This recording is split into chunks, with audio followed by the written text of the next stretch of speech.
He really let me down. Trump made a statement about ending the war in Ukraine and criticized Putin. Friendly drones successfully attacked the Gazprom petrochemical complex in Bashkortostan, which is located about 1,400 kilometers from the border with Ukraine. The plant is on fire. Russian Iskanders in the Kaliningrad region. These images have spread all over the world. Could Kaliningrad become the place where a full-scale war between Russia and NATO begins? Kremlin compromat on Viktor Orbán. What do they know in Moscow about such a pro-Hungarian leader that makes him panic with fear? We'll tell you more about this and other topics, but for now, subscribe to the Ukraine Today channel and give this episode a like. US President Donald Trump announced his intention to finally end Russia's war against Ukraine and expressed disappointment with the actions of the Russian dictator and war criminal Putin. He made this statement during a press conference following talks with UK Prime Minister Keir Starmer. Trump once again stated that he ended 7 wars, and the Russian-Ukrainian war should become the 8th. I thought that this war would be the easiest to end thanks to my relationship with President Putin, but he let me down. He really let me down. It was supposed to be between Russia and Ukraine. Let's see how this ends, the US president emphasized. He assured that the situation is difficult, but it will be resolved, and Russia's war against Ukraine will come to an end. Trump expressed confidence. The drop in oil prices will force Moscow to stop the fighting. Kremlin's compromising material on Viktor Orbán. What does Moscow know about the Hungarian leader that makes him so panic-stricken? What else is the Hungarian Prime Minister willing to do so the world doesn't learn the truth about him? We'll tell you in just a minute. Meanwhile, purges have begun in the Kremlin. Putin fired Dmitry Kozak, who had called for negotiations with Ukraine. The Russian dictator wants to keep fighting. And we'll also tell you about the adventure of Trump and Melania in London during their meeting with King Charles III, particularly about the dress Melania-Trump wore, a dress people will be talking about for years. The US president himself also made an appearance. All this and more in our international review. It seems there's something more between Orbán and Putin, some kind of compromising material on the Prime Minister of Hungary. Nevertheless, it's satisfying that we continue to maintain and develop relations with many European countries. One of these countries is Hungary. As a result, quarreling with Brussels has long become Viktor Orbán's political style. We used to have to dance to Moscow's tune. Brussels plays its own tune too, but we dance as we wish, and if we don't want to, we don't dance at all. And blocking Ukraine's path is Hungary's main objective in the European Union. Budapest says no to almost everything, from frozen Russian assets to other forms of assistance. And of course against Ukraine in the EU. We stopped Ukraine's accession to the European Union. We did this despite strong resistance. We would instantly find ourselves at war with the Russians. That's why Ukraine's membership in the EU must not be allowed, because it would bring war to Europe and Hungary. The result is that during voting, a single vote from Hungary blocks everything. All EU countries have proposed changing the decision-making process, specifically moving from unanimity to majority voting. And there needs to be a shift from the absolute method of decision-making to majority rule. And I think that at this point, the European Union is moving in that direction. Yes, we understand that the bureaucratic machinery within the EU doesn't work as quickly as we would like, but such fundamental reforms often require time and, in addition, political will. It seems there are no problems with the latter, but as always, there isn't enough time. There was even a time when the EU made a decision without Hungary's consent. The discussion was about Russian frozen assets. Hungary abstained from voting, but Brussels decided to use the money without its consent. During Russia's full-scale and unprovoked aggression against Ukraine, we have repeatedly and consistently seen various effective tools that the European Union has successfully used to bypass Hungary's right of veto, thereby ensuring continued support. This included political pressure and economic threats. Nevertheless, a group of members of the European Parliament even called on Brussels to freeze funding for Hungary due to Orbán's failure to comply with EU laws and values. Of course, the European Union's funding instrument in favor of the Hungarian budget is quite a strong argument for changing Orbán's position. The Hungarian budget itself and the implementation of government programs largely depend on subsidies that Budapest receives from Brussels.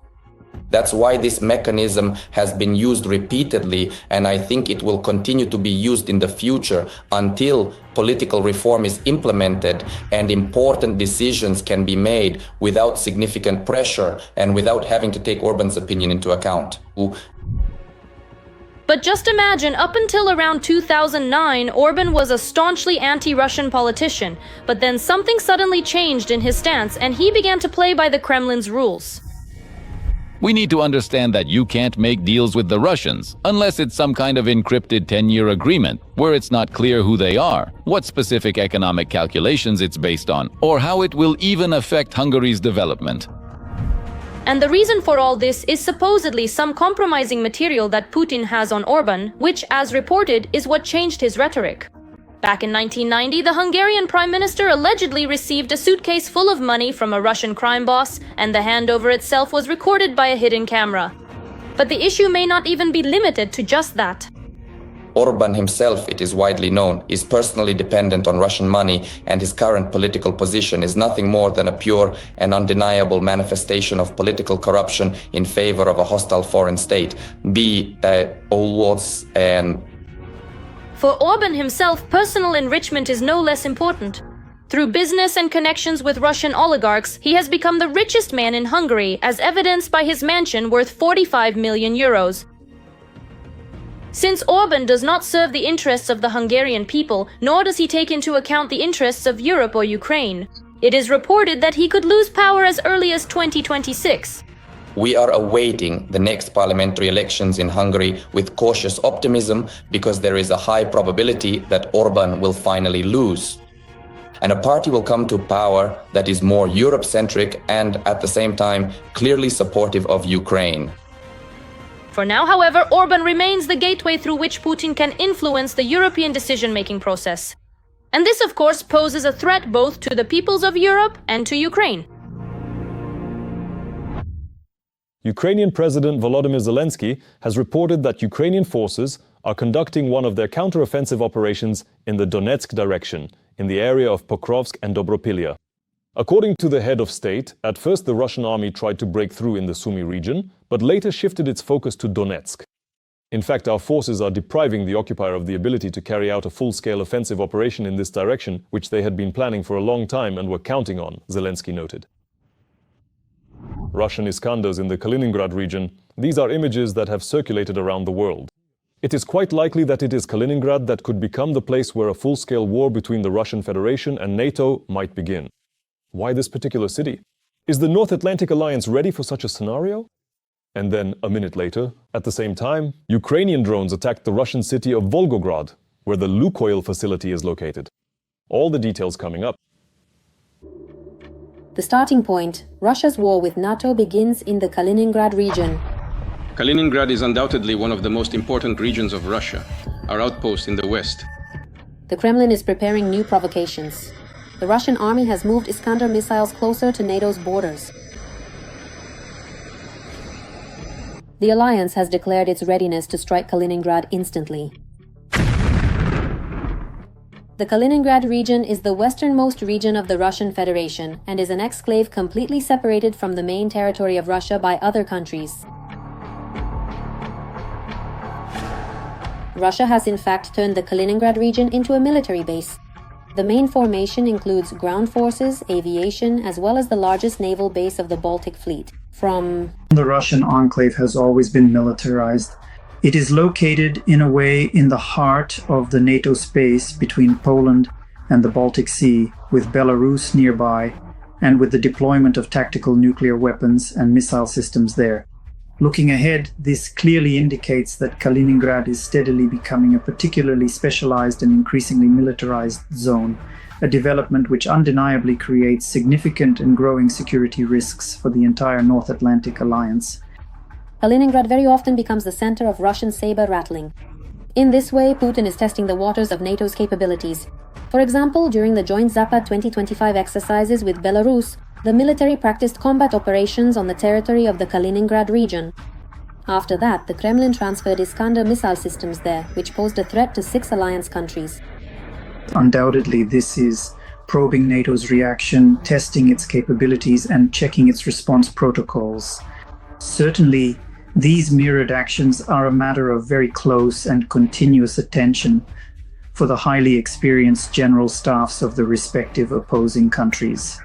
For Russia, the ongoing confrontation with the Euro-Atlantic Alliance is clearly seen And this crucial point should be thoroughly understood as the very next, indeed, the subsequent stage in the current leadership's firm hold on power, that is to say, the Putin regime.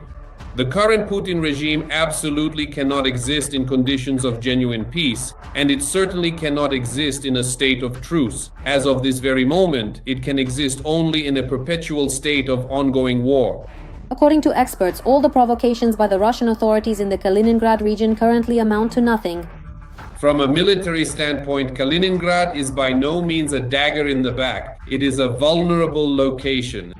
Russia will have to save Kaliningrad instead of Kaliningrad or the Kaliningrad region serving as some kind of springboard for a large-scale operation.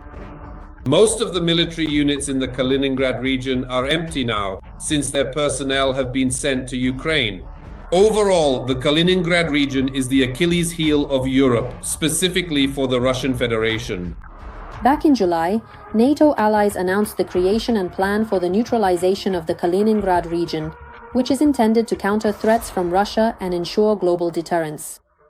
What the military, technical, and defense industrial complex of NATO countries is doing today, to put it mildly, does not correspond to modern challenges. So the question arises, are NATO countries ready to put, for example, their 50 Leopard 2 tanks up against 2,000 or 3,000 Russian drones per day? Right now in Ukraine, Russia is using on average about 1,500 drones per day, and sometimes even more. Is NATO ready for this? No. Putin already needs to demonstrate NATO's inability to handle such provocative situations. Russia is interested in there being disagreements within the alliance. It needs division and the undermining of unity in order to create a serious crisis within NATO. It has become known that drones successfully attacked a Gazprom petrochemical complex in Bashkortostan, which is located about 1,400 kilometers from the border with Ukraine. The plant is on fire.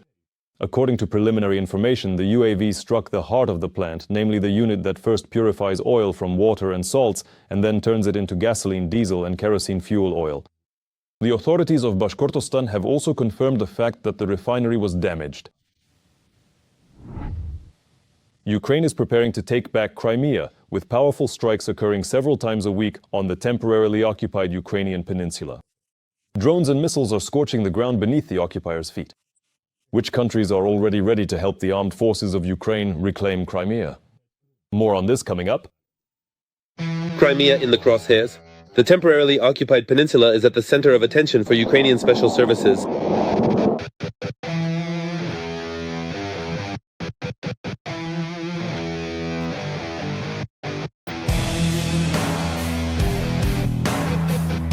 The Ukrainian armed forces have been increasingly harassing the peninsula and successfully inflicting defeats on the enemy. Reports of successful operations by various units are appearing almost every week. The temporarily occupied peninsula, Crimea, is turning into a nightmare for the Russian occupiers. At the beginning of the summer, the Security Service of Ukraine struck the Crimean Bridge for the third time.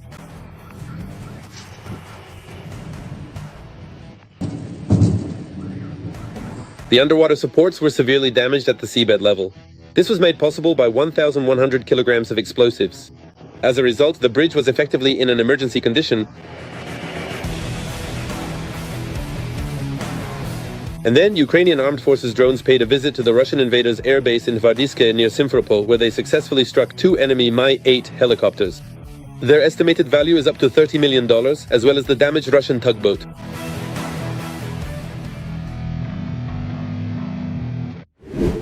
Russian ships are also under the crosshairs of Ukrainian special services.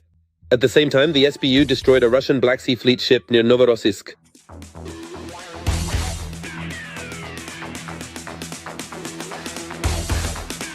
The Ukrainian armed forces struck a ship that the Russians had put into service in 2015. Its value is about $60 million. The Black Sea Fleet has reduced the activity of its operations in the Black Sea Basin to a historic century-long minimum. This is one of the clearest confirmations of the success of the Ukrainian Defense Forces operations and the main directorate of the Russian Federation. At the moment of the destruction of the Black Sea Fleet's vessels. and thanks to the successful actions of the Ukrainian Defense Forces and the Ukrainian intelligence community, about 35% of the Black Sea Fleet's vessels have been destroyed. And here, Special Forces struck a Russian radar system that is part of the S-400 Triumph air defense system.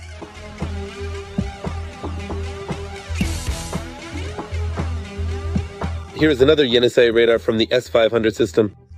The destruction and even damage of all these radar systems leads to the disarmament of Russian air defense in Crimea, which is currently represented by 2 anti-aircraft missile regiments. On the Crimean Peninsula itself, there is a hunt for Russian air defense systems. And Russia has found itself in a hopeless situation. Crimea is a trap for Russian air defense, which is being systematically and methodically destroyed. And this is because the territory of the Crimean Peninsula is, by its nature, enclosed. It is a closed space. It is impossible to relocate positional areas, to change them like gloves, to switch them 24/7. In other words, in a very short period of time, Russian air defense in Crimea seemed blinded, and quickly so. And it is simply impossible to resolve the issue of replacing these enemy systems without withdrawing similar ones from other sites. This not only affects the defense capability of the peninsula itself, which is temporarily occupied. It also means that it is depleting the overall all-Russian air defense. That is, on the territory of the Russian Federation itself, the destruction of air defense systems is not such a systematic and constant phenomenon. But it is precisely Crimea where this has already become a systematic process of destroying these complexes that is forcing Russia to pull air defense from its mainland territory into Crimea. This is depletion. This is forcing Russia to act the way we need so that we can continue to destroy their air defense systems. Over the years of Russian occupation, Crimea has turned into a Russian military base. And the attacks by Ukrainian forces are increasingly destroying the military economy of the aggressor country and its logistics. In general, of course, attention will also be paid to the positional areas where various systems are deployed across the temporarily occupied territory of the Crimean Peninsula, such as Mr. Hankuti, Feodosia, the airfields, and ultimately the numerous military facilities connected to military units, and so on and so forth.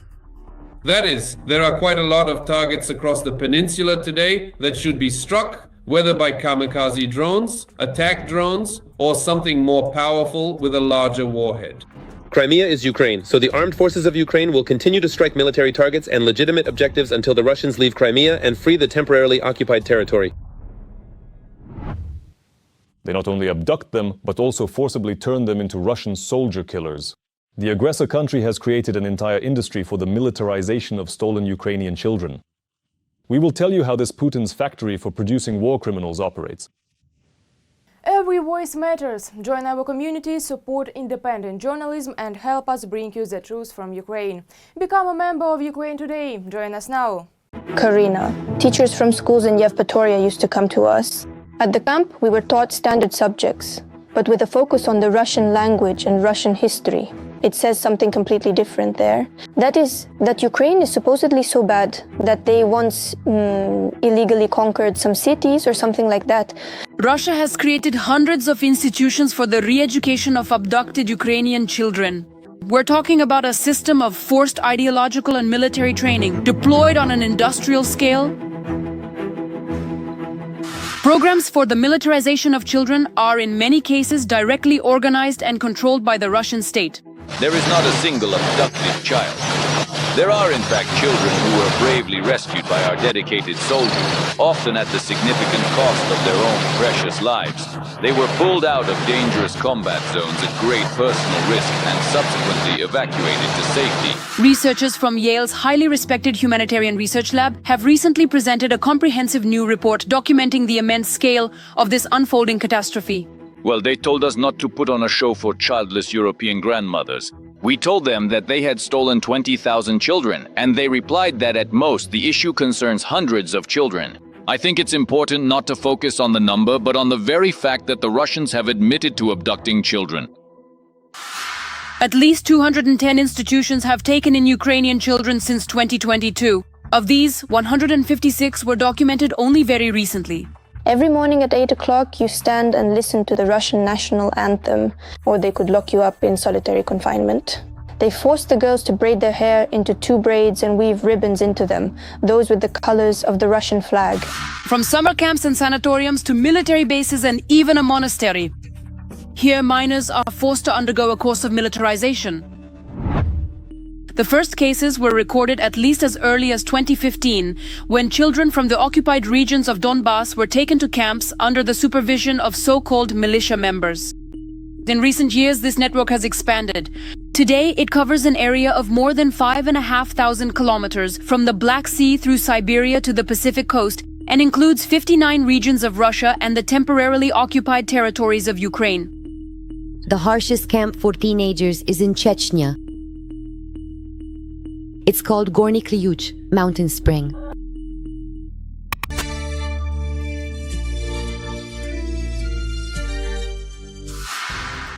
How does all this happen, and why is Ukraine urging parents to take their children out of settlements where evacuation has been announced? In the temporarily occupied territories, the Russians first conduct medical examinations to find the healthiest children. At the same time, these children are suddenly given strange and frightening diagnoses, after which they are offered treatment in Russia. Parents from territories occupied by Russia say that their children were supposedly taken to a camp for a vacation. But after a month or two, the children simply disappeared. Polyani is one of the first such camps in Russia. Everything looks like a real concentration camp. High fences, guards, soldiers. Inside there is harsh Russification. Children are forced to speak only Russian and to learn the Russian national anthem. They are told the Russian version of history, and they are told that their parents no longer ask about them, that Ukrainian soldiers are terrible, so it's better for them to stay here, in Russia. Importantly, more than half of the identified institutions where children are held are directly controlled by the Kremlin. That's 55% of all places where re-education has been recorded and 58% where the militarization of Ukrainian children has been documented. An extensive explanation letter to the camp director, perhaps detailing why you didn't stand up for the Russian national anthem, for example. Like you didn't sing it and all that. Well, I wrote that I just truly don't want to stand up for that national anthem. I absolutely don't want to sing it at all. International justice expert Ekaterina Rashevskaya notes that this figure is not final, as it does not include similar institutions located in Belarus. These are children ranging in age from just a few months up to 18 years old. They belong to different categories. Among them are orphans, children deprived of parental care, as well as children who were taken to re-education camps. The authors of the report note that this is not just about educational activities. It is a systematic preparation of children for participation in war. Russians teach Ukrainian children how to handle weapons, prepare them for combat, and even involve them in assembling drones for the Russian army. Moreover, Russia has built 2 new cadet schools specifically for these purposes. The abduction of Ukrainian children by Russia is a system. However, many in Europe still do not understand the scale of the problem.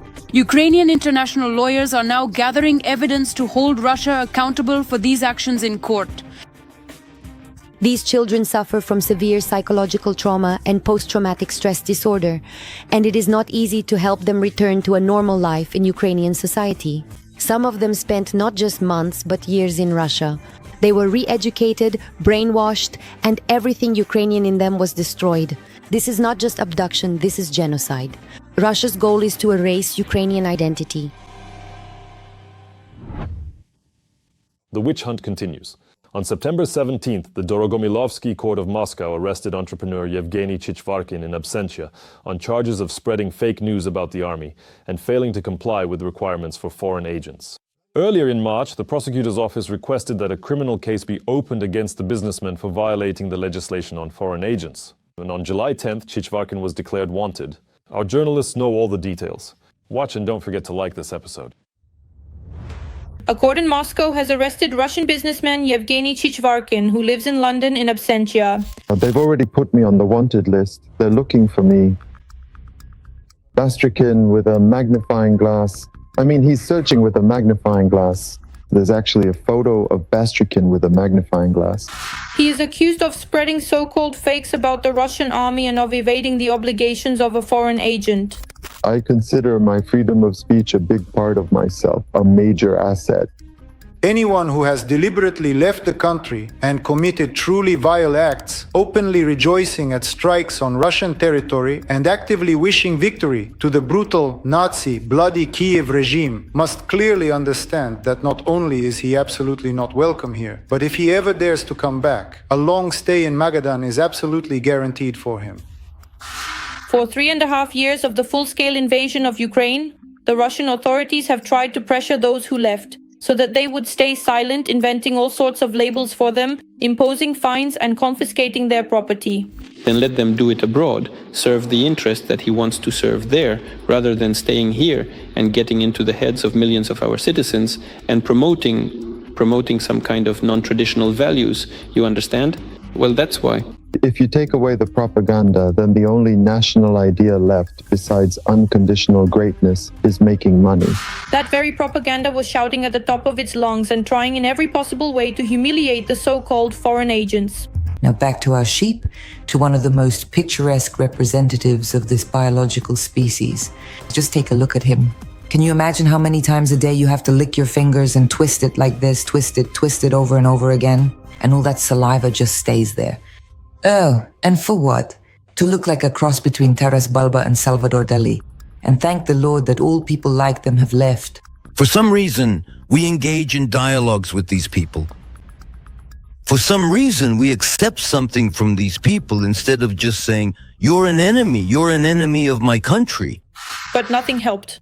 And now people like that have started getting real prison sentences. For example, that same Chichvarkin under the new Russian legislation is confidently heading toward a life sentence. Because this freak came in, pathetic, hurt in childhood, shrill, touchy, aggressive, and uneducated. He came in and couldn't do anything except attack the czars, outwardly adopting symbols from the Soviet Union, then the GTO standards, then something else, ending up with the fact that if in 20 years you couldn't formulate a national idea, you decided that this meat grinder of a war with your neighbor and once long-loved neighbor, was the answer. Only the Russian authorities can't stretch their greedy paws into Europe and actually arrest someone there.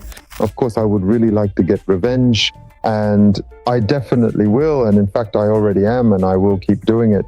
And as long as I am truly alive and breathing, I will very carefully and quite calmly keep on pushing my personal agenda. That particular government did many terrible things to me and my beloved family that it simply and utterly should not exist at all. That's it. And in my opinion, these people and this government in Russia shouldn't exist. And all Putin can do is hope that he himself doesn't end up in the defendant's seat. And that people like Chichvarkin, whom he so desperately wants to destroy, don't end up as judges.